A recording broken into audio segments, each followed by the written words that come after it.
I'm so delighted to be with you. You know, I started off my career in copywriting when I was 21 years old, so I've always had a love for copywriting, a love for advertising, and I so much love and respect you for all the work that you've done to become excellent in this area. I mean, you're the best. You're the best. I was 21 years old. I did not graduate from high school. I started so far behind I thought I was first.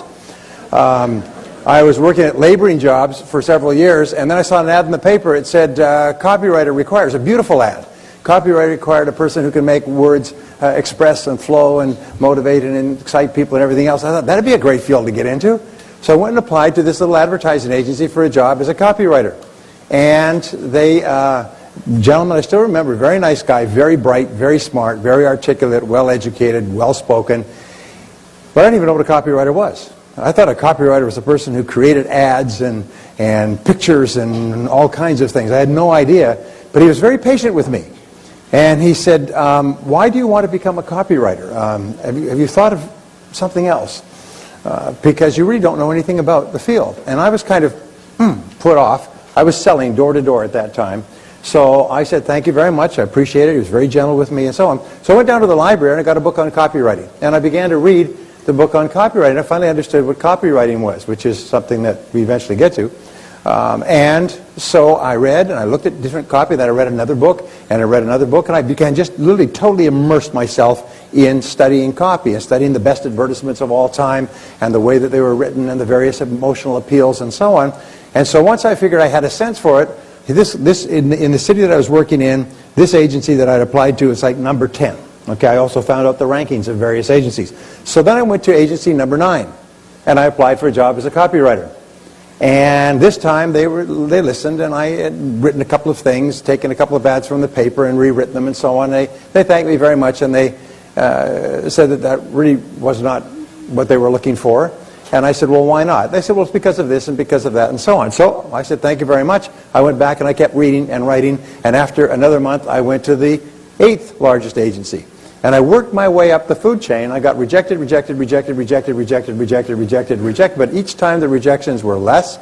Each time they were, if we had an opening, we would hire you. Finally, I got to the 2nd largest agency in the country, and they hired me as a junior copywriter. Because by that time I was ready. And the day before, the person who had the job was quitting. And so the day before I was ready to start as a copywriter with this major agency, I got a call saying, we're sorry, the other person decided to stay. And so we have to cancel your job offer. But we've spoken to the head of the largest agency in the country and told them about how impressed we are with you, and they just happened to have an opening, so I was hired by the largest agency in the country as a junior copywriter. Yeah.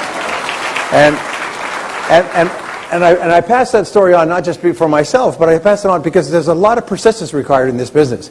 I just spoke to a gentleman, I was in Taipei last week, and I spoke to a gentleman named Terry Chang. And they brought him over to meet with me for half an hour, a big mucky muck from out of the country. Terry Chang is an entrepreneurial phenomenon. He's the Jeff Bezos, if you know of Amazon.com, of Taiwan.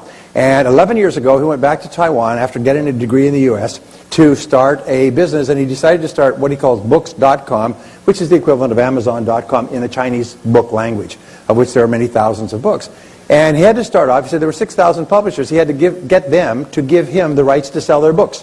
And they were all very proprietary. They didn't want to allow their books out of their control because they wouldn't make the same amount of profit.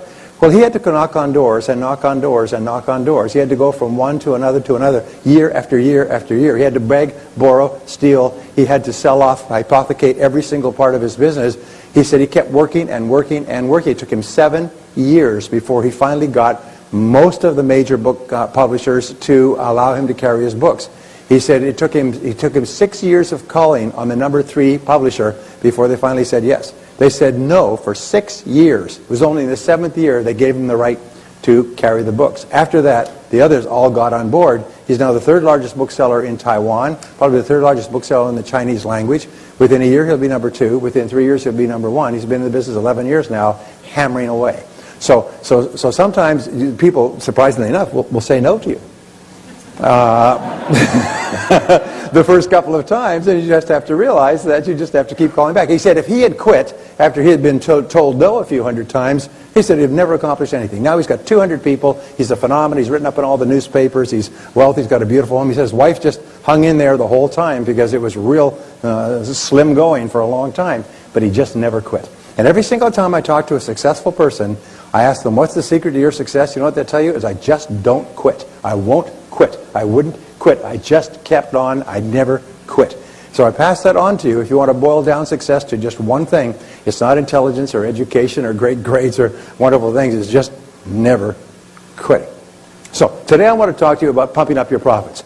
And I know Denise has told me and Michael has told me that you're some of the smartest people in America. Is that true? So you can take a lot of good ideas in a short period of time. And what I'd like to do is I'd like to sort of be your profit pumping up buffet for today. So I'm going to give you a lot of ideas, and some will be relevant to you, and some will be not as relevant, but there will be a buffet. And you can pick whichever ones you think will help you to put on your plate to increase your profits. Because I believe that everybody here should be earning twice as much as they're earning today. As Joe said earlier, everybody here has the one concern: you don't ever want to have to worry about money again. Isn't that true? And the way that you don't worry about money is you have lots of it. See, I mean, in case you were wondering how you got to that, you have lots of it. And nobody worries about having too much. It's not a problem. It's having too little that is the problem. So I'll give you some ideas and your goal is to double your income. Just say, I want to double my income. I spoke to someone. Where are you? Christina, are you here? Are you here? Spoke to her. Yeah, there she is. Spoke to her at breakfast today, and when she started using my material, one of the concepts she told me, she came across this idea, is the amount you earn on the outside is largely determined by the way you think on the inside. So if you want to increase your income on the outside, increase the way you think about your income on the inside. So she did, and she doubled her income and doubled it again and doubled it again. She just kept raising her mental bar on the inside. And what happens is, like Joe will talk about the law of attraction, the secret is that you'll start to attract into your life people, opportunities, and ideas like today that will help you to achieve that financial goal. So whatever your best income has been up to now, set a goal to earn twice as much. Now, the rule in metaphysics, the rule in spirituality is be clear about your goal, but be flexible about the way of achieving it. Be flexible about the path that you follow. Be prepared to try lots of different paths. But be clear about your goal. Your goal is to double your income. Once you've doubled your income, then what's your goal? Double it again, of course. But you know, it's doubling your income the second time is much easier than doubling it the first time, and I'll tell you why. It's because now you know how. Well, now you know how. The great benefit that you get from increasing your income is you learn how to do it. And then you just do more and more of it and get better and better at it and get more and more results in shorter and shorter time. Well, we know today we're living in the very best time in all of human history. We're living in the very best country in the entire world. If you listen to the stuff in the politics today, I call this the silly season. The silly season is on, and we are beset by most ads are attack ads. 90% of ads are negative. People are saying, oh, America's in terrible shape, blah, blah, blah, blah, blah. But they're saying this for political reasons. The fact is our economy, since the tax cuts of 2003, has increased 30%. It went from a $10 trillion economy, which is 30% of the entire world, with 5% of the population, to a $13 trillion economy in 4 years. That is phenomenal. No one has ever seen growth like this in all of human history. The stock market is at the highest level it's ever been. Something like 20 million new people have entered the stock market, have entered the work market in the last 6 years, and we have a problem with 12 million illegals because we cannot find enough people to take all the jobs that are available. The level of home ownership is over 70%, the highest in any country in the history of man on earth. We have the highest standards of living ever dreamed of. We have more opportunities and possibilities than have ever been dreamed of before, and you are right here. You're right here in the midst of this. Yet, with all of this, here's what we know, is that 20% of the people make 80% of the money. When I started off my career as a young man, somebody told me that, you know, that 20% of people make 80% of the money. I said, really? He said, yes, that's a fact. And of course, it's the Pareto principle and so on. So I decided I want to be a member of the 20%. And I still remember that. I was about 23 years old. I said, well, if you can go down this road to the bottom 80% or that road to the top 20%, I think I'd like to be in the top 20%. So the next question I ask is, how do you get into the top 20%? And fortunately, Joe has written about this, and Herschel has written about this, and Michael Masterson has written about this. The answers have all been found. If you want to get into the top 20%, there's a very simple rule. Are you ready? Just do what people who are in the top 20% are doing. And do it over and over again until you get there as well. If I said to you, if you want to get from here to Miami Beach, a very simple way is just follow the same roads that anybody else would follow to get from here to Miami Beach, because jillions of people have already done it.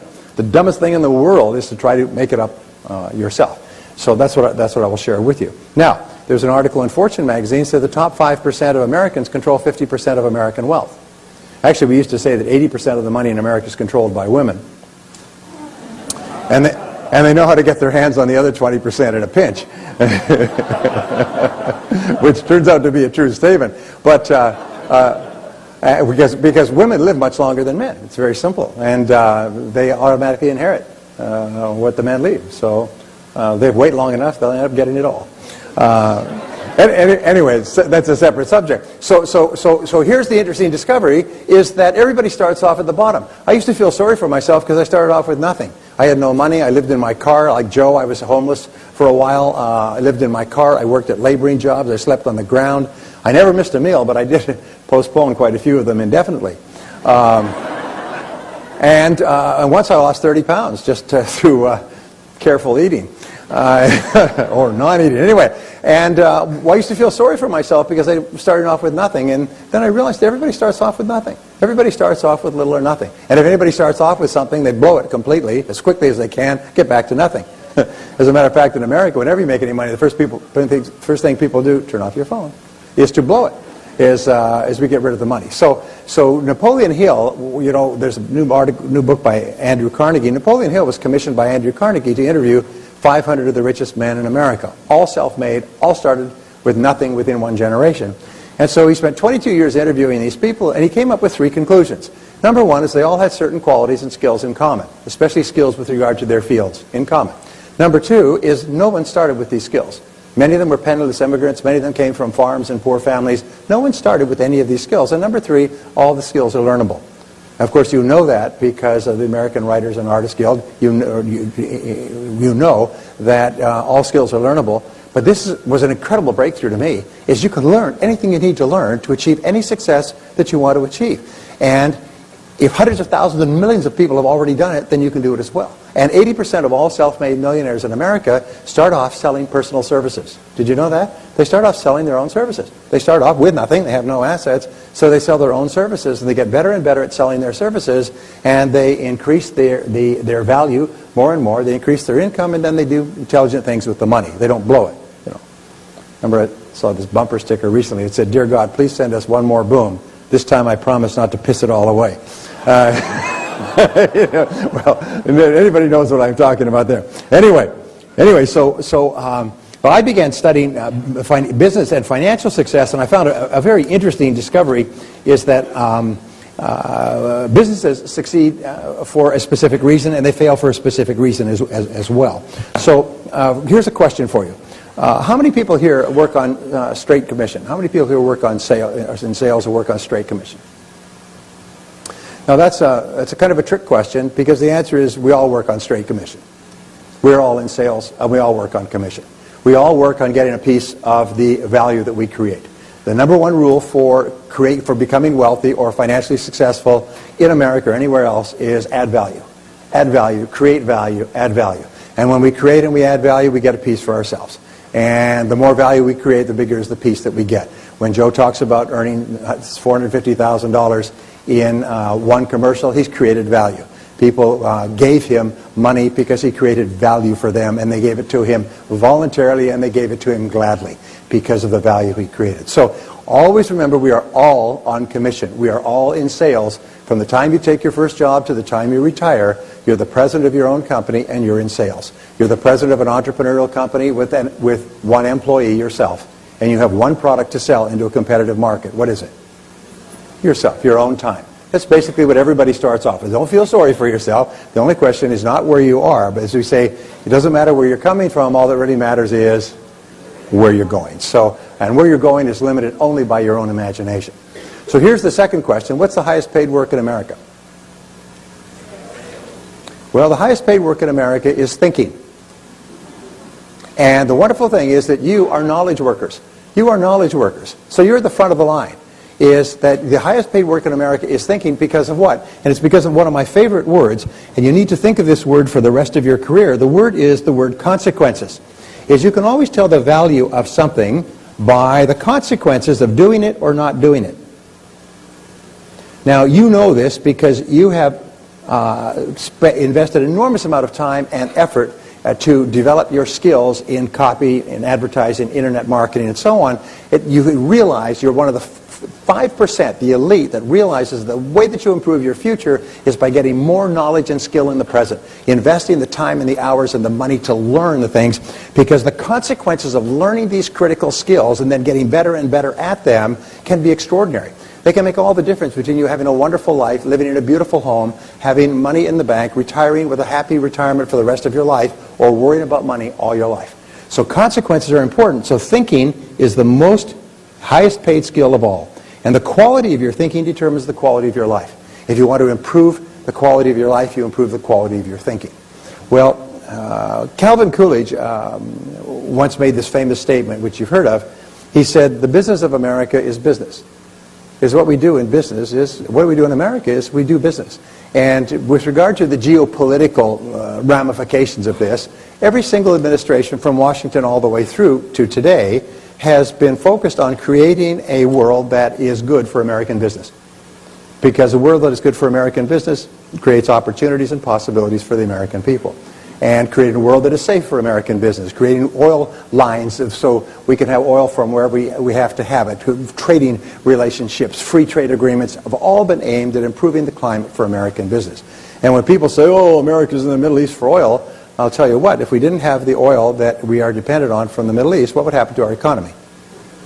It would stop tomorrow. The economy would literally stop tomorrow. So we can be really happy that some of the smartest people in the world are doing everything possible to keep the shipping lanes open. So don't ever complain about that. People say we should put windfall taxes on the oil companies. Really? What if the oil companies stop producing oil? Do you know what you have to do to get a gallon of gas to your tank? It has to be brought out from 5,000 feet underground on the other side of the world. It has to be shipped by pipeline hundreds and thousands of miles to ships. The ships have to come all the way to the U.S. They have to go to refineries where they're refracted. They have to then be put through pipelines and then sent to cities and put into pump tracks and then taken to gas stations and put under the ground. And you still pay less for gasoline than you pay for a bottle of water. Can you imagine that?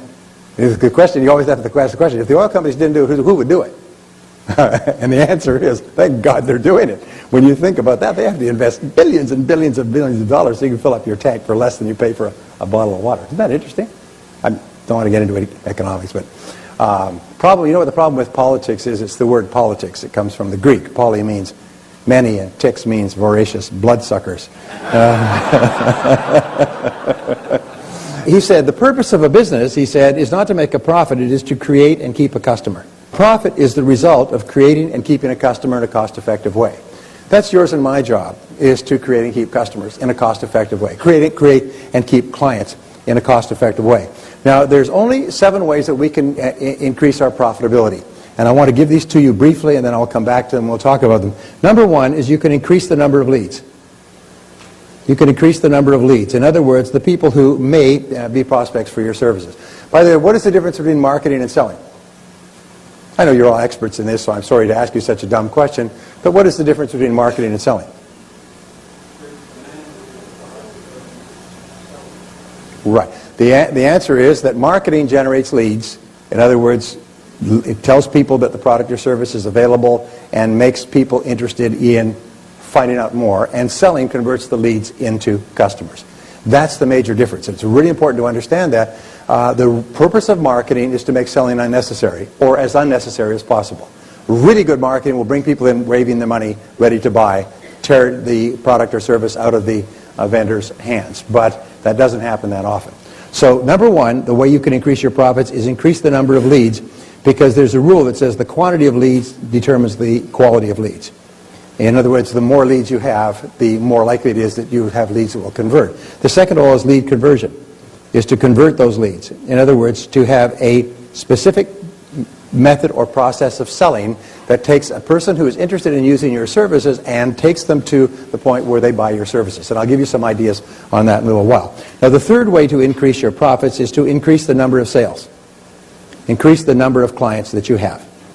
Of course, that's obvious. How do you increase the number of clients you have? Is you have more leads coming in and you convert more of those to clients. And the fourth way you can increase your profits is you can increase the size. You can increase the size of each client, so that you're actually generating higher levels of revenues from each client. And sometimes the most successful companies will have only a few clients. I worked with one company that only had 6 clients. They picked the 6 companies that they wanted to work with. It took them 3 years to get those 6 clients. That's all they wanted. They did millions of dollars worth of business. They didn't go after the rest of the market. They just picked 6. I worked with an advertising agency, did the same thing once. They looked at the 10 clients that they wanted. It took them something like 4 or 5 years to get 6 of those clients. And they were one of the most successful and profitable agencies in the business. So size of client is really important. Now, the 5th way that you can increase your profits is you can increase your profitability per client.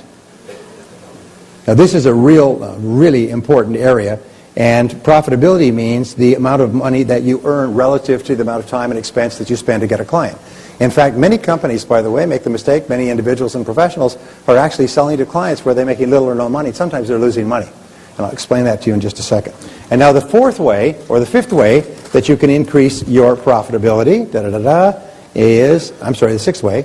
The 6th way is to get more resales, to get more repeat clients. And this is really important. And the number 7 is to get more referrals. So one of the things that you do on a regular basis is you give yourself a grade from 1 to 10. And you say, on a scale of 1 to 10, how good am I at lead generation? By the way, the more knowledgeable you become with regard to this, the more valuable you become as an asset to a client. Because most clients do not understand these 7 steps. So they're working here and they're working there. And sometimes one small change in one of these steps can dramatically change the financial results of a business. One small change in the way you do this can dramatically affect your financial results as well. So on a scale of 1 to 10, how good are you at generating leads? And remember, your weakest key skill in business sets the height of your success in that area. Your weakest key skill sets the height. It's the ceiling. So you could be very good at lots of things. You could be fabulous at writing copy, as I'm sure most of you are. But if you're poor at generating leads, then you sit at home watching a lot of television. Does anybody know what I'm talking about here? Hello? So it's really important. So you can say, all right, but here's the wonderful thing about skills. All skills are what? All business skills are what? They're learnable, so that you can learn how to do it. That's one of the reasons we come here, is because if you're weak in a particular skill, there's people in this room and outside this room who are experts in that skill. They will show you ways to generate leads. I was doing about $1,200 a month on my internet business about 7 years ago when I decided to get serious about my internet business. And I began to study the internet. I began to study writing and copywriting, product offerings, free things, and so on and so forth. And I just read the stuff. It was all there. I mean, people are eager to share ideas on the internet, as Joe was earlier. Today, last month, we did $110,000 in sales on the internet, which is about $1.3 million a year. Now, that may not be impressive to Amazon.com, but it ain't bad. It ain't bad. Pays the bills. There's enough money in my internet business now. I could stop working, just operate my internet business out of my backyard. I mean, my back room. But my point is this: is that what I did is just learn, and all the stuff is learnable. All the skills are learnable. So you can learn how to generate leads. All right? Lead conversion is really important. That's the business of sales. The rule is that nothing takes place until somebody sells something to someone. And I'll talk about this a little bit later, because the better you can get at converting leads, the more money that you'll make and the more opportunity you'll have to work doing what you do well and what you like to do. The 3rd area is to increase the number of clients, which of course is a function of numbers 1 and 2. Number 4 is to increase the size of each client. Sometimes when a client uses you, they will use you for a nickel, but they will have a dollar's worth of business for you. And what they'll do is they will give you a nickel to see how well you perform with that nickel. And sometimes it's worth your while to break your back, really working hard to make that client successful, to do the extra work, to go the extra mile. Because if you really satisfy this client, the client will give you much more work to do. And that leads us to increase the profitability of a client. The more time you invest in a client, the more you understand a client, the less time it takes you to understand how to write advertising. I've spent 8, 10, 15, 20 hours studying a client's business before writing advertising. But once you have mastered the essence of the business, you can write better and better copy and advertising with it. And the others, we say here, to get more repeat clients, which comes from the function of the others, and to get more referrals. And I'll talk about this a little bit later, because this is one of the most important things we do. So give yourself a grade on a scale of 1 to 10, how well you're doing, and wherever you're the weakest, that's what is determining your income today. But the good news is that all these skills are learnable. You can learn the skills you need to learn to achieve any goal that you want within your business. Many people think that all you can do is all you can do. Is that if you don't know, if you can't do it, it means that you don't have a flair for it. People say, "Oh, I'm not very good at prospecting, or I'm not very good at selling, or I'm not very good at using the telephone, or I'm not very good at making presentations." Well, get over it. These are learnable skills. Can anybody here, by the way, drive a car, ride a bicycle, use a keyboard, operate a cell phone? If you can do something like this, which is a very high level of complexity, every one of those skills, you can learn any business skill. You can learn any business skill. So don't allow yourself to be held back because you're weak in a single business skill. It's a learnable skill.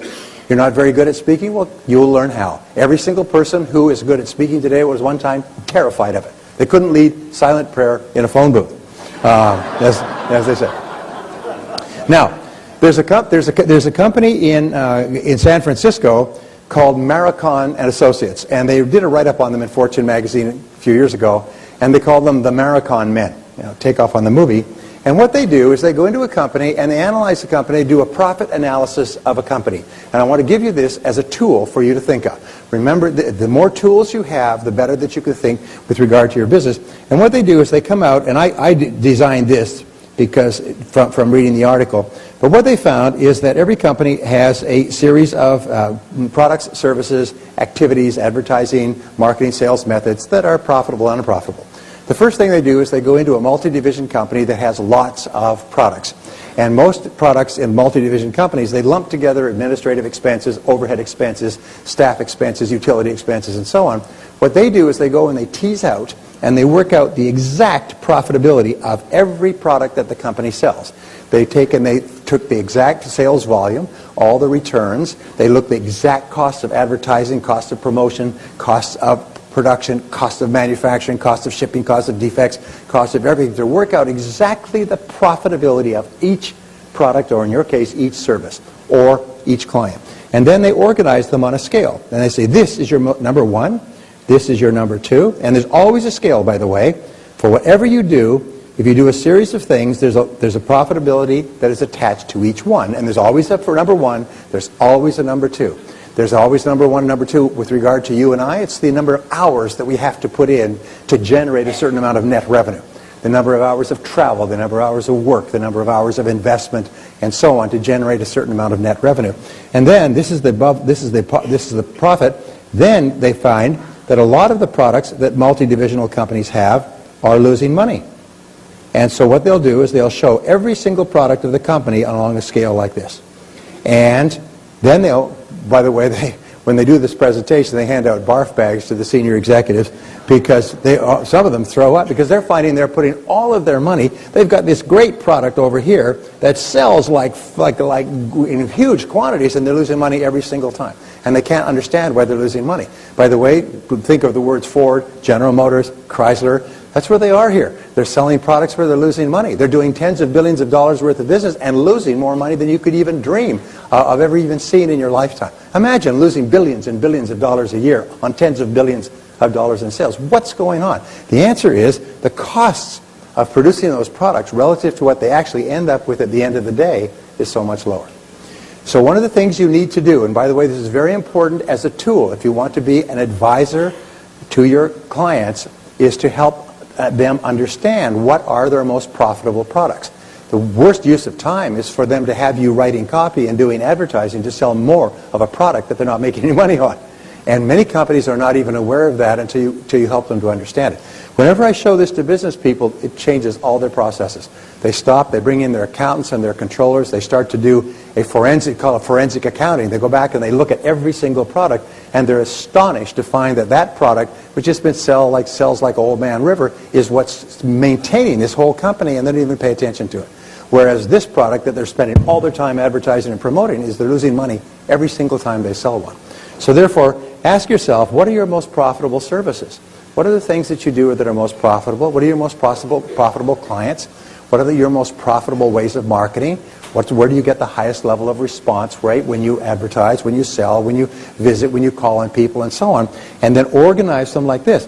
Now, if you go into a company like Ford, what happened with Ford is finally somebody stepped in with this, and you know what they did? They shut down 29 plants and laid off 74,000 people. Do you know what they did? They just canceled these.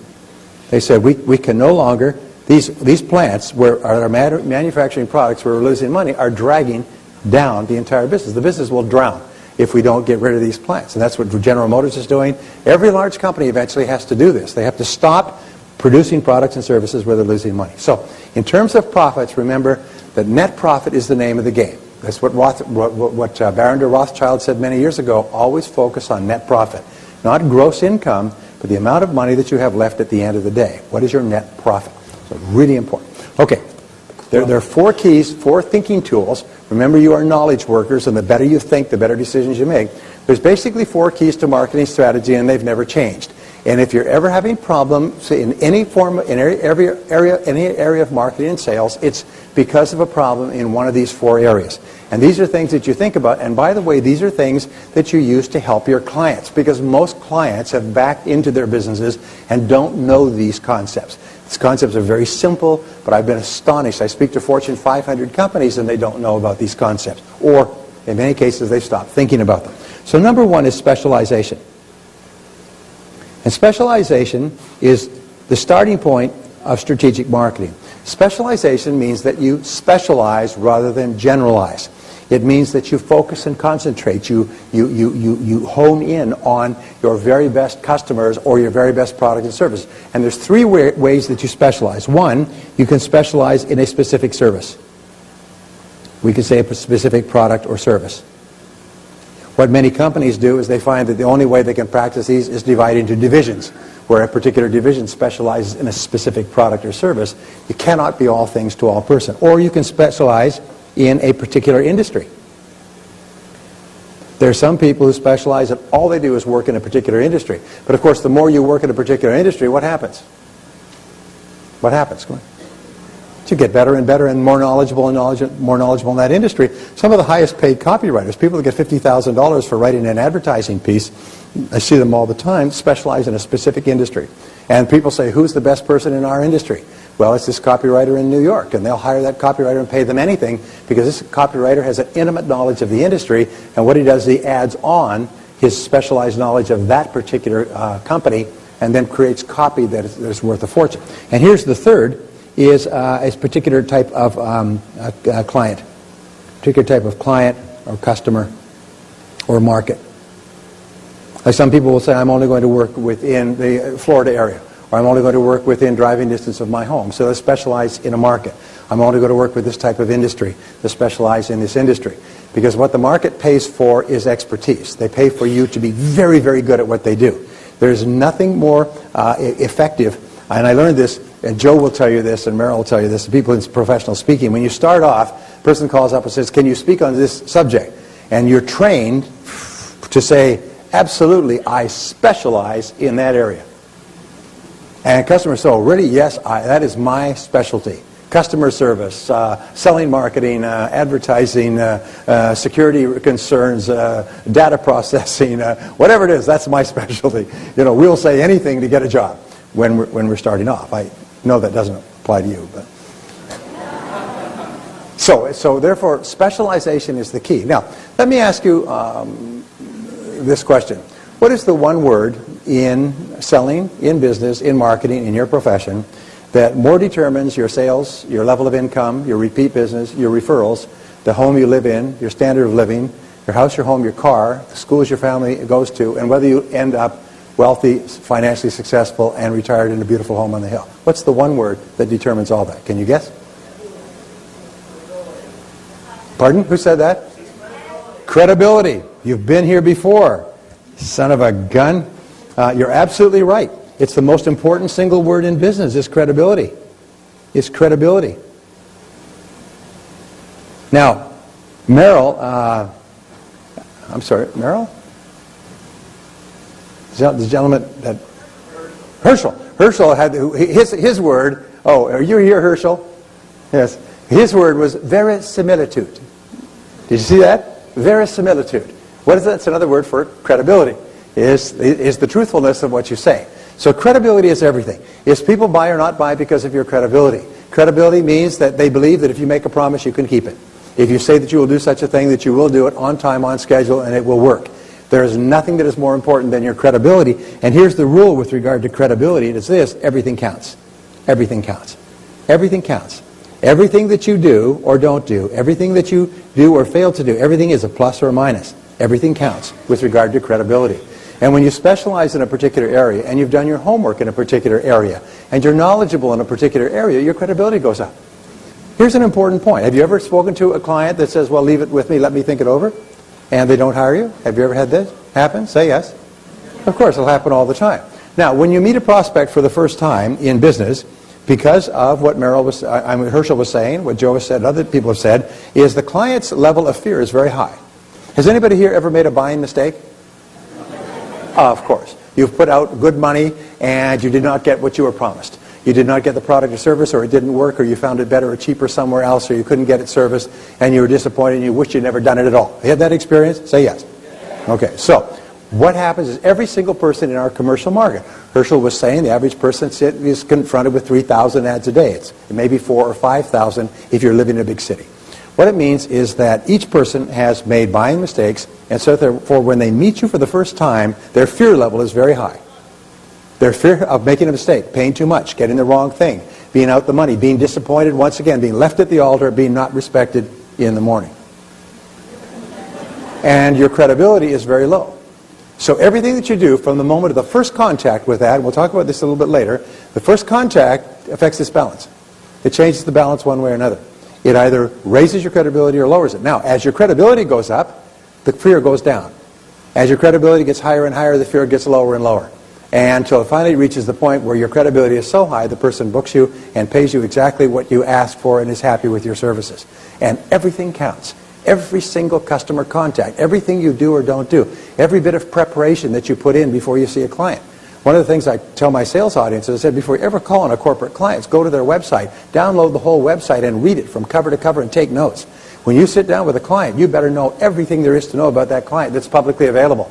If you don't, then what you're doing is you're trying to con the client. And you know clients are very smart. Do you know how long it takes a client to know that you're not prepared? Do you know how long it takes? Within 30 seconds of their meeting, they know that you've done your homework or not. They know it instantly, and your credibility has either gone up or it's gone down. So one of the things I say to people, if you're going to call on a client who can use your services, go to the website, because every single client worthy of your services has a website. And what do people put on the front of their website?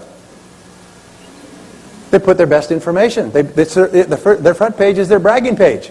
Is this who we are, and this is what we do, and this is what we represent, and everything else. And when you walk in and say, boy, I'm impressed. I didn't realize you guys have been in business for 27 years. You have 233 people in 13 offices, and you're the number one vendor of this product or service in this market area. Then, geez, where did you find that out? I said, I went to your website. You went to my website. Yes, it's a great website. I was really fascinated. And, of course, you went to the University of Wisconsin, and you're married to a woman named Susan, and you've got 2 kids, and one of your kids plays soccer. Where did you get that? It's in your bio in the website. I mean, when you walk in, prepare people. Wow, what happens to your credibility? It goes straight through the roof. It's how soon can you start? How soon can you start? Are you with me so far? But if you walk in, now here's what the idiots used to do. They walk in and say, well, what do you guys do here anyway? Yeah. What's your best-selling product? What's your best-selling? The rule is this. In order for you to be a highly profitable personal services business, is you never ask a question, the answer to which is available somewhere else. Because it just shows complete lack of professionalism. After that, your credibility is shot. You can't make a second, you don't have a second chance to make a good first impression. Are you with me so far? So it's really important. Okay, so that's the first one, specialization and credibility. Now the second principle in strategic marketing is my favorite of all, and it's differentiation. And differentiation says, and basically the rule is all sales, all marketing is differentiating your product or service from that of others. Now lead generation just says, here's a product or service that will do, or will give you this benefit. Anybody interested, they raise their hand. That doesn't mean that they'll buy it from you. It just means that they're interested in that benefit. Okay, now, your job in everything that you do is to differentiate yourself from anybody else who offers a similar product or service. Because when the customer starts off, as far as the customer is concerned, you're all the same. You're all the same. It's almost like you're Tweedledum and Tweedledee. So everything you do is to differentiate, which means that you have to be aware of three critical things. Number one is you have to ask yourself, what is your area of excellence? What is your area of excellence? Now, your area of excellence is where you are better than 90% of your competitors. One area of excellence can be you specialize in a particular industry and you have proven, demonstrated experience in that industry. So you have to ask yourself, where are you excellent? And here are the two really important words. Where could you be excellent? Where could you be excellent? Where should you be excellent if you want to be a big success? Can you accomplish this area of excellence overnight? No. Sometimes it takes many years. According to Jim Collins' book, Good to Great, it takes 7 to 11 years for a company to go from good to great. It's when but they are on their way the whole time. So what is your area of excellence today? If someone were to say to you in a meeting, in what way are you excellent in your business? What way are you better than 90% of your competitors? What would your answer be? And you have to be absolutely crystal clear about your answer, and you have to build all your marketing around it. Number two, in terms of differentiating, number one, is what is called your area of superiority. Now, your area of superiority is where you are superior to your competitors. It is something that you do or that you offer that makes you superior, that makes you better than anybody else who's offering it. Now, your area of superiority can be something as simple as the fact that you have a great personality and that you like the client and the client likes you. Or you have a connection with family, friends, or something else. It can be just you, the person. Or, ideally, it is the services that you offer. Your area of superiority is that you have more in-depth service, you've done more, or experience, you've done more in-depth work in this particular product or service area than anybody else. Others generalize and you specialize. And then the third area, which Joe talked about and which Herschel talks about, is what is called your unique selling proposition. Now, since you are all wordsmiths and you understand words, what is the characteristic of unique that no other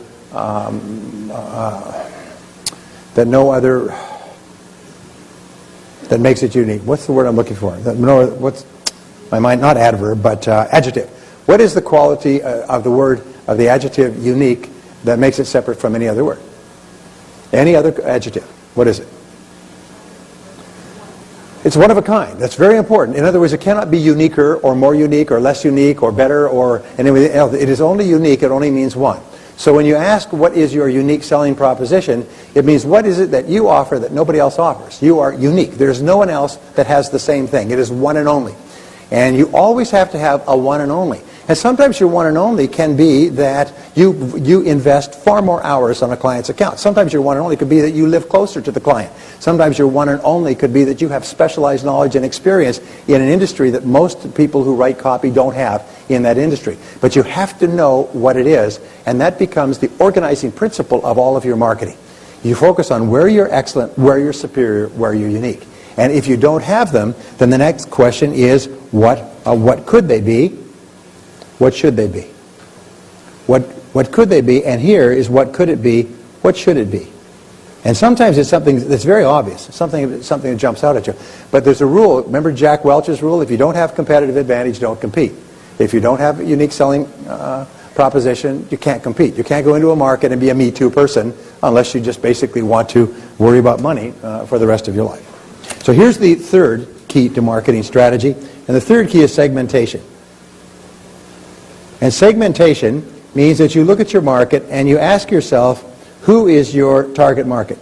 Based on your area of specialization, based on your unique selling proposition, your area of superiority, who's your target market?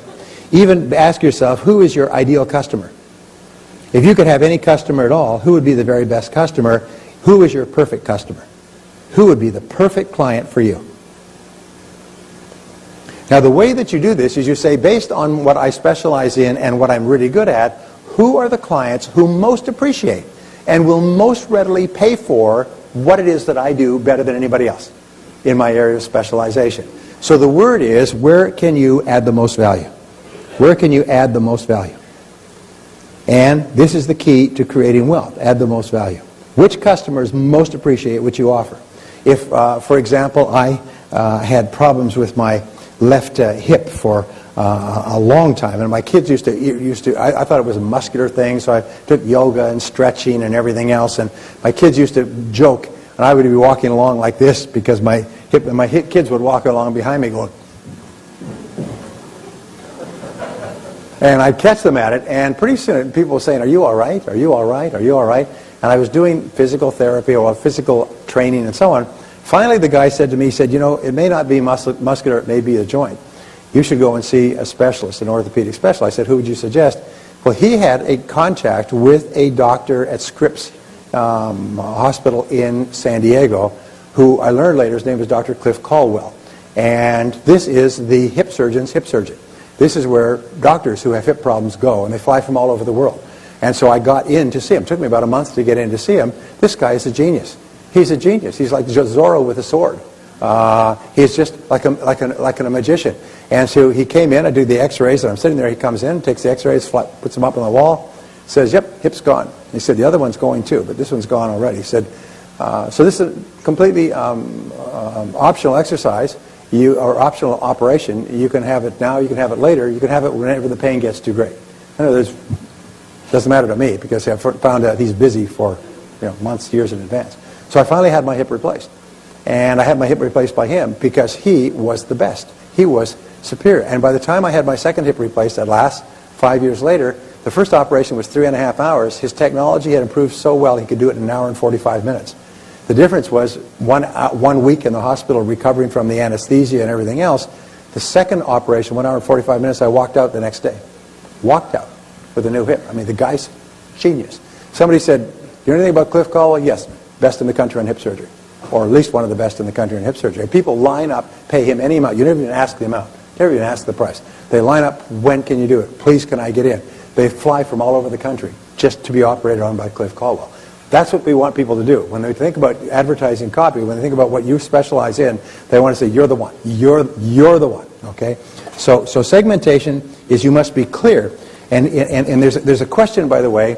It's a wonderful question for networking. We talked about networking a little while ago. Is when you're networking, you're in a meeting, you're in your sessions at lunchtime and so on, one of the great questions if you're at a business meeting with people in different businesses is to say, what would I have to know to recommend clients to you? What would I have to know about what you do to recommend clients to you? Who would be the perfect client for you? I mean, ideally. I mean, so I can search my memory bank and see if I know anybody I could send to you. One of the most wonderful things you can do in networking is to send people business. If you send people business, you'll have friends for life. And not only that, because of the law of reciprocity, they'll do everything possible to reciprocate. But by the law of sowing and reaping, the more you give, the more you get. So anyway, my point is this, is if a person were to ask you, what would I have to know about you and what you specialize in, your area of excellence, in order to recommend people to you? Then what would you answer? And you must have an answer. Say, "Oh, well, I write copy." No, I'm sorry. That's like quality and service in Herschel's presentation. No, not acceptable. Is I specialize because I do this in a precise way. I have this wonderful way of discovering the emotional hooks in a particular service and expressing that in a headline so that people call up and buy or at least respond in much higher levels than people who don't. So than in my competition. And the fourth area is concentration. And concentration means that you focus. You focus on just those clients who could most benefit from what you sell. Whenever you say, who's your ideal client, people say, "Oh, everybody who needs advertising." No, that means you don't have no idea what you're doing. You have no idea. You shouldn't even be allowed out of the house because you're a danger to yourself and others. You have to specialize. You have to focus. You're not a machine gunner machine gunning the market. You pick your shots. You think through carefully who it is that you specialize with, who can most benefit from what you do, and you focus on getting to those people. And I'll tell you, this is really the key to success in the future. To concentrate, focus all of your time, focus all of your energy, focus all of your promotion on just those clients who can most benefit the most rapidly. For example, if you sell headache remedies, who are you looking for? Person who's got a headache. And when do they have a headache? When do they have a headache? Now. They got the headache now. There's a basic rule in advanced selling that says this, and we'll touch on this in a couple of minutes, but it says this, is people need to have, a good person needs to have a problem unsolved, or they're not a client, or not a prospect, or they have to have a need, unsatisfied. They have them now. They have them now. They have them right now. In other words, you sell fire extinguishers and their hair is on fire. You know, this is a good prospect because they need what you're selling now. You're looking for people who need what you're selling now. So these are the three. First of all, specialize and determine your area of specialization. You cannot be good at everything. The very best copywriters and the highest paid are ones who specialize in specific areas and then become absolutely excellent in something that is of importance and value to your client. Number three is to determine your target market, your ideal customer, and then fourth is to concentrate on that market, concentrate single-mindedly. Well, this brings us to the second part of pumping up your profits, and it's what I call the marketing mix. Now, you've all heard about the marketing mix, but let me just touch on it quickly. It has, in my model, it has 7 parts. In fact, I have a marketing mix like this. I'll give you the 7 parts. This is my model. We teach this in our advanced coaching programs. So we say the basic marketing mix has 4 parts. And first of all is the product or the service. And you always define your product or service in terms of what it does for your client. People don't say, if I were to say to you, what do you do for a living? If you say, I write copy, that's not a definition of your product or service. Because nobody cares what your product or service is. They only care what it does. So you always describe your product or service and the product or service of any of your clients in terms of what it does to improve the life or work of the prospective customer. Of all the products and services in the world, there's only one thing that customers buy. What is it? Solutions. That's a good point. What they need? The answer is improvement.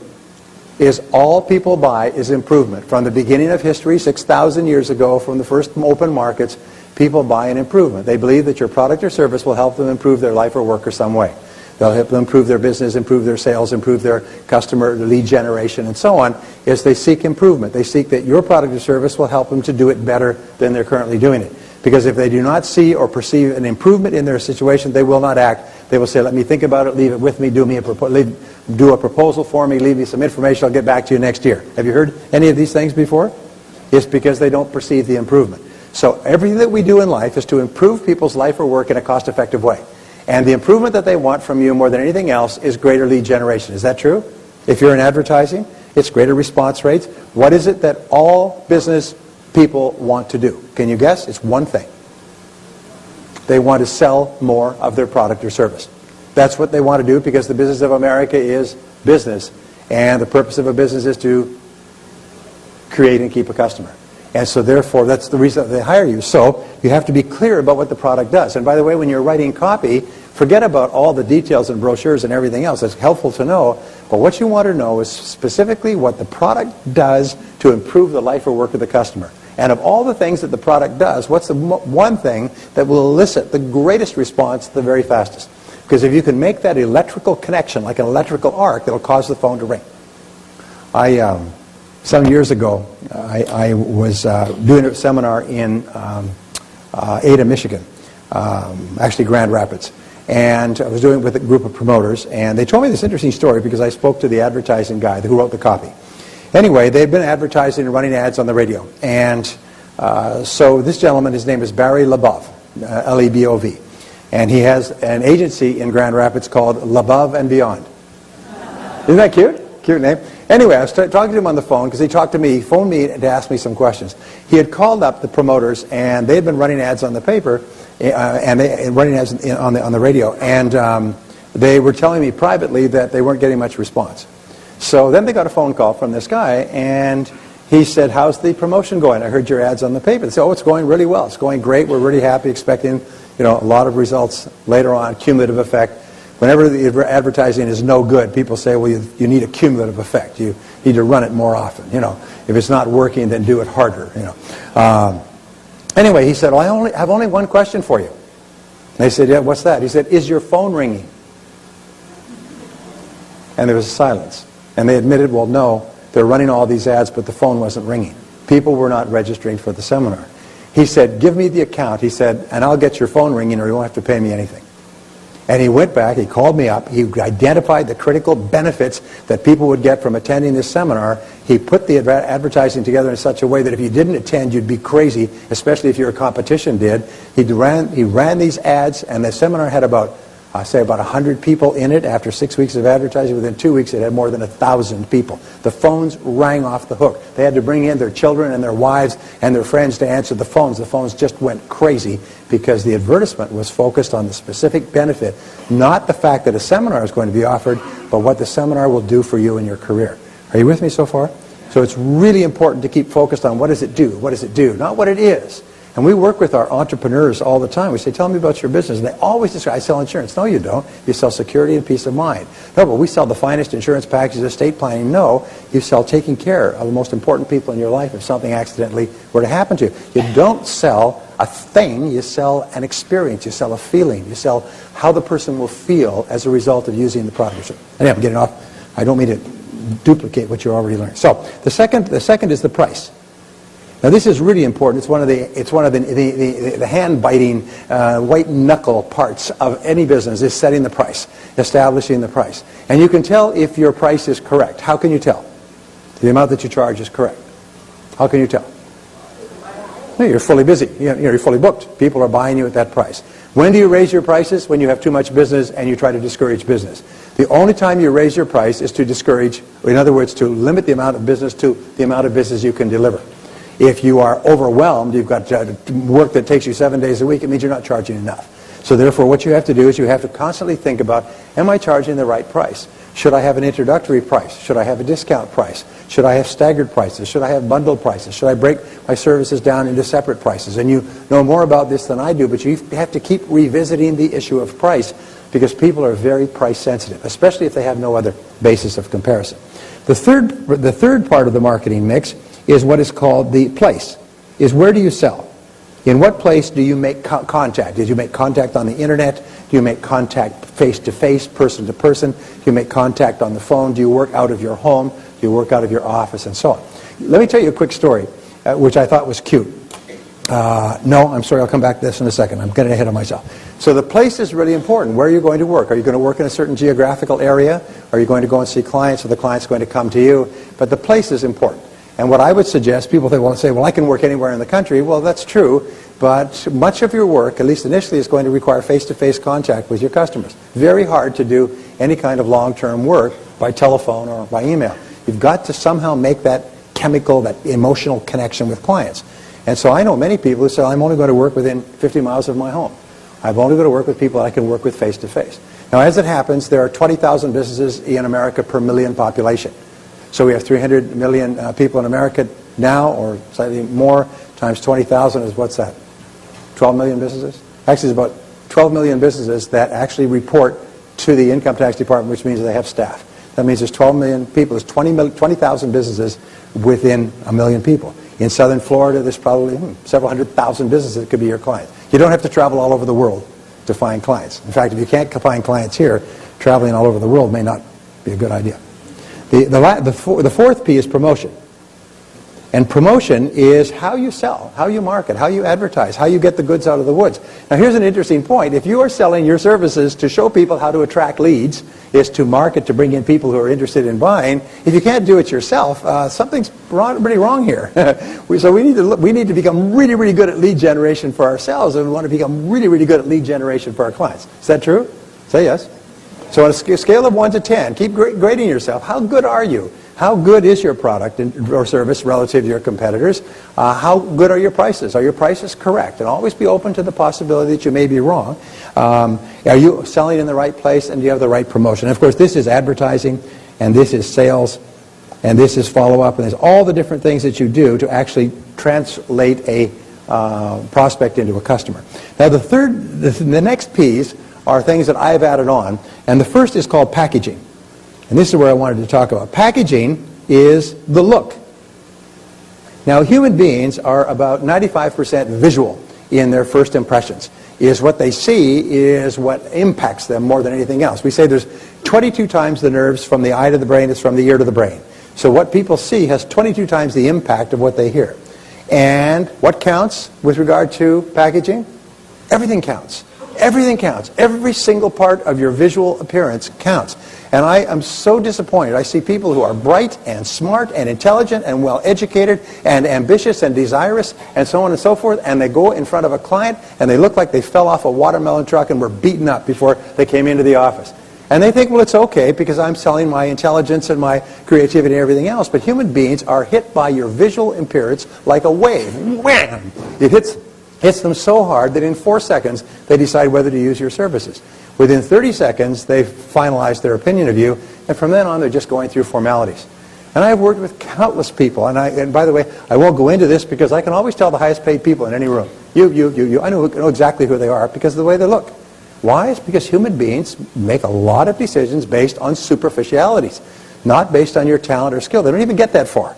They just make a decision based on superficiality. So one of the things that I recommend that you do is go out and buy a book or two on Dress for Success in Business.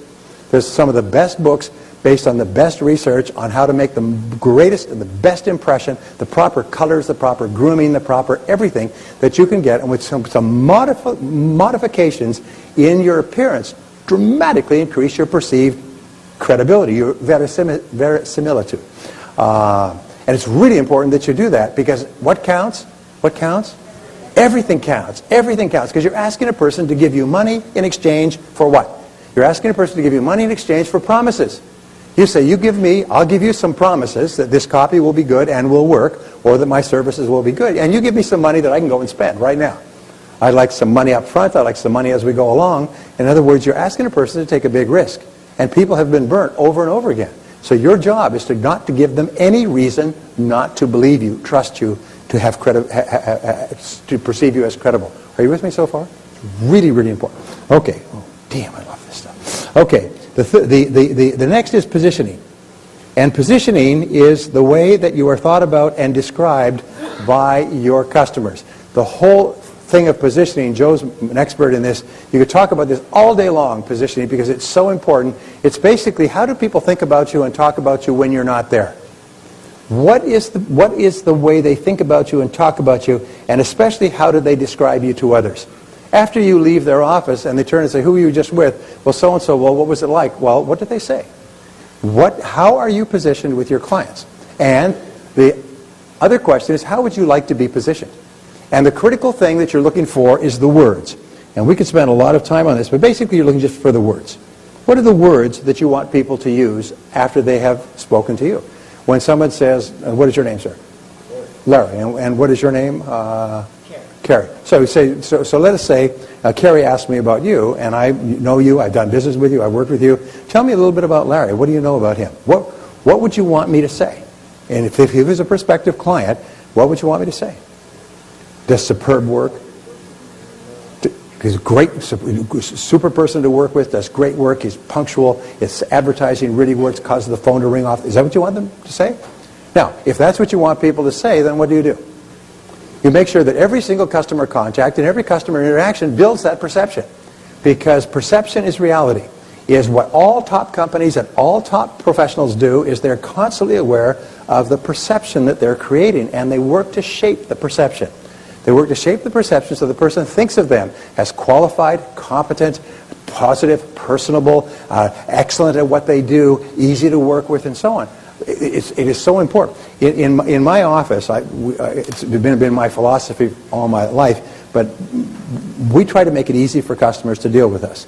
Easy for our clients to deal with us. It's been my philosophy, and I teach that in selling, be easy to work with. Be really easy to work with. Be pleasant, be accommodating, be there on time, be punctual with your assignments, do your preparation. Be easy to work with. Make it easy for people to choose you rather than someone else. And so the very best compliment that I ever get is people say, working with your office is the easiest that we've done in the world market. I speak with people all over the world, and they say, working with your office is so easy. You people are so good. They're so punctual. They're so pleasant. They're so polite. They get back to you immediately. And I think, I'll go back and I thank brace my staff, because that's the perception I want people to have. And it's amazing. I did 29 talks for IBM. And about halfway through this series of talks, which lasts for about 3 years, I said, I really appreciate your hiring me, because it's wonderful. They pay well, wonderful group of people to work with. I said, well, why do you choose me? There's lots of great speakers out there. He said, you're the easiest person to deal with. He said, you're always accommodating, you're always on time, you're always prepared. Once we make an arrangement, we never have to think about it again. If you have any questions, your staff takes care of everything. Everything's always delivered on time. He said, it's just so we have to say, who are we going to get for this? Well, let's get Brian, because it's so easy to deal with. And I would like to think it was because I'm such a great talent, which we are. So positioning is important. Think about the words that you want people to use, and then make sure that everything that you do is consistent with the words that you want people to use to describe you. And the last has to do with the people. And remember, the people, yourself and the people in your business are 85% of your business. So as they say, good companies don't hire people and teach them to be nice, they hire nice people. And so it's important that every customer contact, every single customer contact, every single phone call, every single word, email is by someone who's pleasant, positive, enjoyable. Because as Herschel said, as Joe said, people are extremely emotional. And they respond in a positive way to positive people, cheerful people, friendly people, happy people, nice people, helpful people, and so on. And it's amazing. Some of the most talented people out there don't get a chance to use their talents because they're aggravating people. You know the old saying, when you first meet them, you don't like them, but after you get to know them, you hate their guts? They're like that. Okay, here's the last one, and then I've got a couple of things I have to show you, but it has to do with customer service, and this is really the importance. We say the purpose of a business is to create and keep a customer. So what is the critical determinant of creating and keeping customers? In other words, what is the sole aim and the central core aim of any business? And the answer is customer satisfaction. It's customer satisfaction. This is the sole aim. Customer satisfaction. And how do you measure customer satisfaction? This is the key measure of your success, and the answer is repeat business. Now, we could talk about this all day long, but as I said, I know you're some of the smartest people in the West, so you can take this quickly, but repeat business is the key. Repeat business is where customers tell you that you have satisfied them. Sometimes I say, what is the most important sale? In working with a client or a customer, what's the most important sale? And they'll say the first sale. I say, no, because you can get the first sale by personality, by promises, by deception, by discounts. You can get the first sale in a variety of ways. The second sale is the most important. Why is that? Because the second sale is the customer's way of saying to you, you delivered on your promises. You did what you said you would do. Your product or service was the quality that you represented it to be when I made my first decision. So the second sale is the key. All success is dependent upon the second sale. All success is dependent upon the second sale. And so therefore, everything you do has to be aimed at the second sale. And this brings us to what I call the 4 levels of customer service to pumping up your profits. Number 1 is the first level, which used to be, by the way, the measure that people set as their standard, is to meet expectations. Hey, they would brag, we meet expectations. We meet customers' expectations X number of time, or 97% of the time. Today, because the competition is so fierce, meeting expectations merely enables you to survive one more customer. Survive to one more customer. Meeting is no longer enough to get ahead. It just keeps you. It's almost like a person treading water. It keeps their nose just above the water. Just above the water level. You'll never make any progress. You'll just survive. So the second level is to exceed expectations. And this is to do things that customers did not expect. It's just little things. Just to exceed expectations. And there's all kinds of ways that you can exceed expectations. Sometimes the store owner will take the person to the door and open the door and say, thank you for coming, as opposed to ringing it up at the cash register and waving goodbye. Sometimes they carry it out to the car for them. What is it that Walmart does that they're so famous for? Greeters. The only company in the world that does greeters. And everybody says, oh, look at those old Walmart people. They don't know what they're doing. They don't know what they're doing? Biggest damn retail operation in the history of man on earth? Are you kidding? They know what they're doing. And so when people get older and they can't run around the stores, they just have them be greeters. And some of them just sit there and be greeters, say, welcome to Walmart, thanks for coming. Isn't that nice? I mean, it's a small thing, but it starts people off as they go shopping with kind of a happy glow. Somebody said, thank you for coming, which never happens anywhere else. So exceeding expectations. The baker's dozen, you buy a dozen rolls, the baker puts in an extra one, just gives you a little benefit, a little something extra. So always be looking for ways where you can do something a little bit extra. Now the third is to delight your customers. And you delight your customers, that goes beyond exceeding expectations. You delight your customers by doing something that causes them to light up, that really connects with them emotionally. Like IBM, you know what they used to do? When a salesman made a great sale, they'd send a bouquet of roses with a gift certificate to a first-class restaurant home to the wife. And wife got home, there'd be a bouquet of roses and a gift certificate to a first-class restaurant, say, your husband made a great sale this week, and we, the company, really appreciate you. What do you think impact that would have when you get home at night and your wife's sitting there with a dozen roses and a gift certificate to a great restaurant? I mean, would that kind of delight you? Would that make people motivated to go out there and kill for IBM? You bet your bippy. That's why IBM, by 1985, 1983, IBM had 80% of the world computer market. And just why? Because those people were so excited about selling for IBM, and customers were so excited about buying. I mean, they didn't even know why. But all right. Number four is you amaze your customers. You amaze your customers. And these areas of customer delight and customer amazement are areas that are basically based on your imagination. What can you do to amaze your customers? And it doesn't have to be a huge expense. It's something that connects with them emotionally. Sometimes it's a personal letter written in your own handwriting telling them what a pleasure it is to work with a person like you and how much you've learned from them and how much you've gained from your association with them. I mean, it's just something personal. Maybe it's a birthday card to their home. Maybe it's a present for one of their kids because they heard that one of their kids is doing something. Something that's not expensive. But you should always look at it reinvesting about 5 or 10% of all of your revenues back into appreciating your clients, into delighting and amazing your clients. Put it back in, and my promise to you is that it will come back tenfold, 20-fold. So it's really important. Well, this brings us to the final point with regard to pumping up your profits. And we say in the final analysis, the key to business success is to get referrals. Is to get repeat sales and to get referrals. Now, my friend Fred Reichhold at Bain & Company has done about 50 years of research into customer service.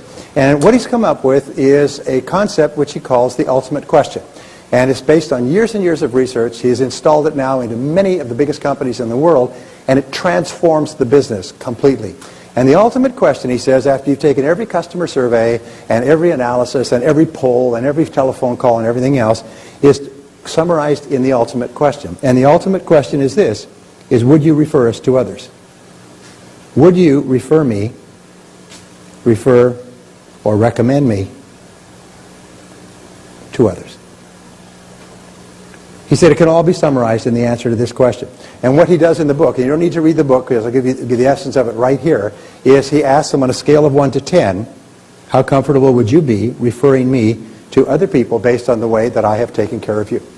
And Joe was asking that 1 to 10 question a little bit earlier too with regard to speaking. So you have to ask this question.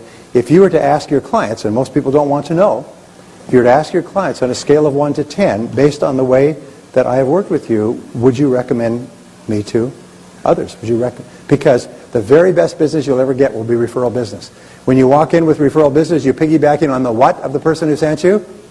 The credibility. You walk in with all the credibility. You don't have to make proposals and make sales and talk and come back week after week or month after month. They say, this is my person. You should use them. They walk in and they say, when can you start? Referrals, by the way, are 15 times easier to get than cold calls. They take 1/15 of the energy. 1/15 of the time and energy to make a sale to a referral, a positive referral, than to a cold call. So the critical organizing question for you for the rest of your career, and this is where everything that we do, product, place, promotion, packaging, positioning, people, specialize, differentiate, segment, concentrate, everything in business comes down to this essential question. Is based on your experience with me, would you recommend me to others? On a scale of 1 to 10, how do you feel? And what they found in their years of surveys is that people who rate you 9 or 10 on this scale of 1 to 10 will be responsible for 85% of your future business. And that you could basically get rich by making sure that everything you do happens in such a way that people say, yes, I would willingly recommend you to others. I will take you to others. I will bring you to my friends. I will set up a lunch. I mean, people who are happy with your services will open every door for you, will assure that you sell more and more, better and better, higher and higher, at higher and higher prices, and that you eventually become rich. Is that a good goal? Say yes. Okay. So always ask this question. Have the courage to ask this question. And if they give you a grade anywhere below 9 or 10, then ask them, what would I have to do to get a 9 or 10 grade from you? And the most amazing thing is this. They say, well, if you just did this or did that or more of this or less of that, and you do it, you know what happens? Is they will then grade you at a 9 or a 10, and they'll open every door for you. They say customers will do a transformation if you ask them how you can improve, and then they tell you, and then you do it, and you tell them I did it. Because they will then say, aha, then they'll open doors for you. So very powerful. Is this a useful principle? Say yes. Okay. Now, I brought a couple of audio programs here. You, as I said before, you are the 5% who understand the importance of continuous learning with regard to success. The people who are continuously learning have an edge over the people who aren't, just like the athletes who are in continuous training have an edge over the people who aren't, and of course that's why you're here. So what I've done is I brought some of my programs here, and we have a special offer today. They're all free. It's an IWA type of free. I'll explain what I mean in just a second. The first of these programs is called The Psychology of Achievement. The Psychology of Achievement is my best-selling audio program in the world. It's now in 23 languages in 38 countries. It's sold millions of sets. And what it does is it shows you how to transform your thinking from the inside out. It shows you how to raise your self-esteem and self-confidence, how to set goals in every part of your life, how to unlock your subconscious and superconscious mind. It explains the law of attraction in detail. It explains how to get along wonderfully with other people, how to release your subconscious brakes, which hold us back, and how to manage any kind of stress or problem. It shows you how to program your mind for success in 21 different ways. Does anybody listen to Psychology of Achievement, by the way? Is it a good program? Some people say it's the best program ever recorded in the audio medium, and who am I to argue? And so it comes like this. They all come like this, so they're very easy to carry, easy to listen to. They even come with a little guide in the back here so that you can actually go from session to session like you would go from song to song on a CD. It's beautiful stuff. Beautiful stuff. Now this is called the Universal Laws of Success and Achievement.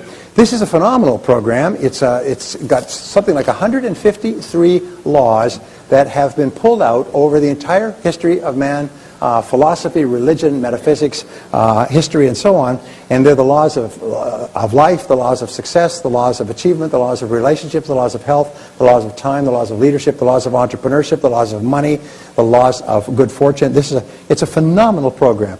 The Universal Laws of Success and Achievement. And they just only recently brought it out on CD because it was actually an 8 cassette, about 90 minutes per cassette. So they now put it, so it's an 8 CD package, and it's free as well.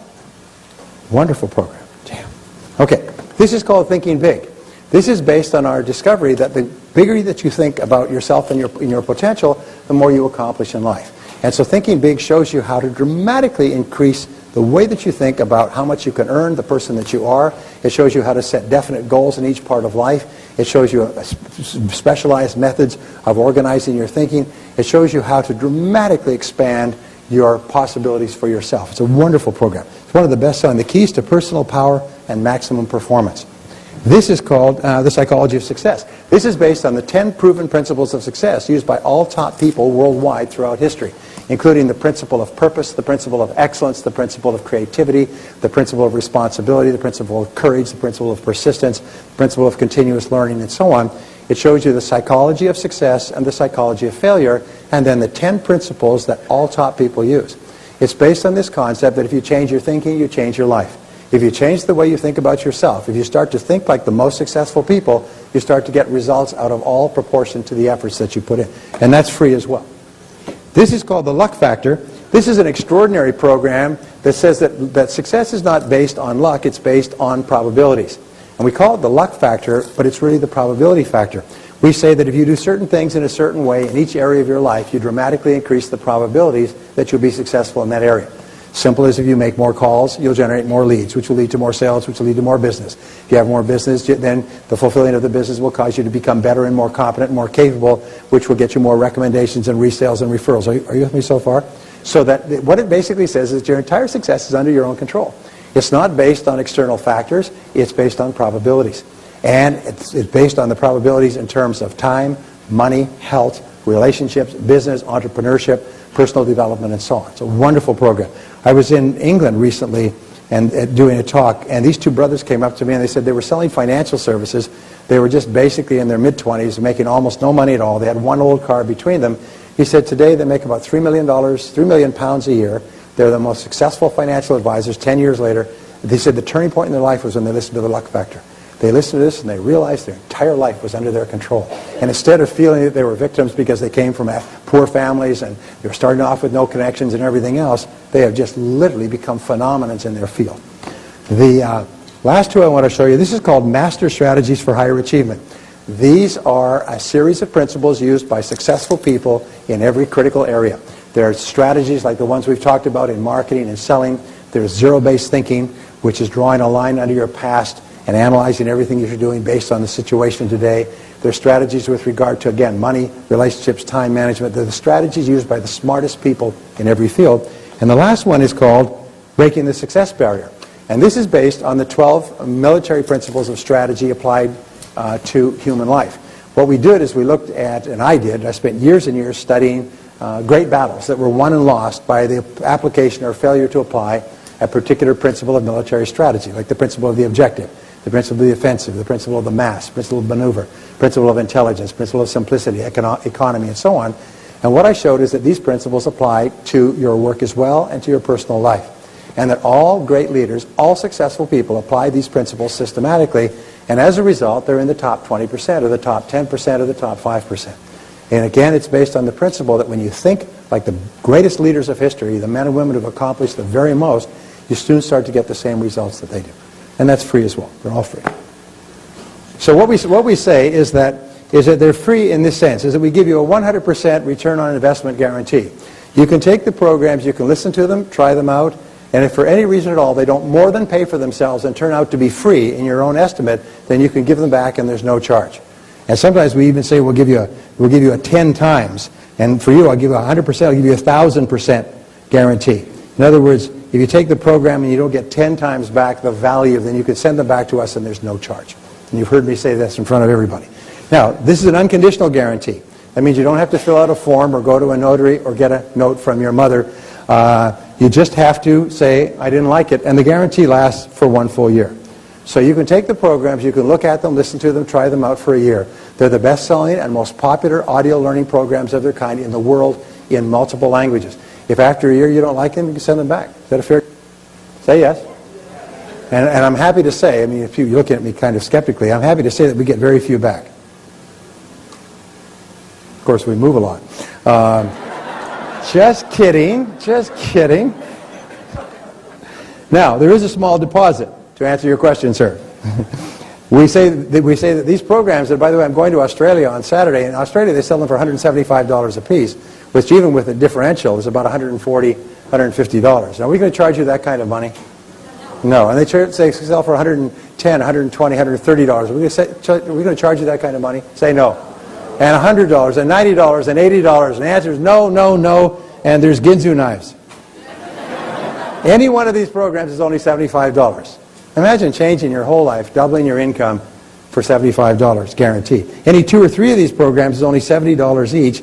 Any 4 or 5 of these programs is only $65. And any 6 programs is only $348, which works out to, I think, is about $59 a piece. And at that price, unfortunately, we lose money on every one. But we try to make it up on the volume, that's right. So if you like the sounds of these programs, if you think they can be helpful to you, by all means get them here, get them now. Last year we ran out of stock completely, so if you're going to get them now. If you don't really want to double your income, it's okay, leave them for the others who do. But you'll never get a better deal, and you'll never get a better price. So let me leave you with a quick story. This fellow was on his way to work one day, and he works for a large national office supply company in the headquarters downtown major city. And he's walking to work, and this beggar stops him, and he's looks like Jim from out of the movie Taxi, the series. And he's kind of grizzly and got a big little overcoat, and he's selling pencils. And he says, "Hey, you want to buy a pencil? You want to buy a pencil?" He's telling me, "You want to buy a pencil? You want to buy a pencil? You want to buy a pencil?" And people say, no. Some people buy a pencil and pay him 25, 50 cents. And the guy says, no, I don't need a pencil. I run a major office supply company. Goes off to work. Next day he's coming to work, parks his car, walks on. There he is out there again on the street, 7:30, 8 o'clock in the morning. Want to buy a pencil? Want to buy a pencil? Want to buy a pencil? Want to buy a pencil? And he says, no, I don't need a pencil. Goes back. Third day, Wednesday comes. There's that guy out there. He goes back. He says, no, I'm not in it. He goes back to his office and he starts thinking. He says, look at that guy. He's all beat to heck and grizzled and everything else, but he's out there every day. He's calling on clients. He's asking for the order. He's offering his services. He's doing all the things we teach our salespeople to do. Think what you could do with a guy like that. You could take them in. You could put him through a complete Brian Tracy sales training program. You could dress him up. You could give him accounts. You could really you could simply take that person off the street and make something of it. So he starts to think, altruistically, and what a wonderful thing this would be. He says, if that guy's still there tomorrow morning, Thursday morning, I'm going to make him an offer. And he comes on, there he is, want to buy a pencil? Want to buy a pencil? Hey, want to buy, sir, ma'am, want to buy a pencil? Want to buy? Well, I said, no, he said, but I'd like to talk to you about a business proposition. He said, this is my busy time right now. He said, can you come back? And he said, sure, okay. What would be convenient? How about 10 o'clock? It slows down before the rush at lunch. And he says, okay, I'll come back at 10 o'clock. So he comes back at 10 o'clock, and there he's out there stopping people. The sidewalks are pretty empty. He said, remember me? He said, oh, yeah. I said, well, let me buy you a cup of coffee. He said, go to a nearby coffee shop, sit down. He said, look, this is what I've been thinking, is you've got talent and ability. You're willing to get out there. You're disciplined. You're up in the morning. Let us take you into our company. We sell office supplies. We can give you a series of accounts. We train you. You could make a life out of this. You could really do something with your life. And he said, well, geez, he said, that sounds really good. He said, how much could a guy make doing something like that? Oh, he said, well, $30,000, $40,000 a year. You could get up to $50,000, $60,000 a year after 5 or 6 years in the business. He said, well, he said, that's very generous of you, sir. He said, but we've got a problem. He said, well, what's the problem? He says, well, I'm already making $100,000 a year. You want to buy a pencil? Never forget to ask for the business. Thank you very much. God bless you.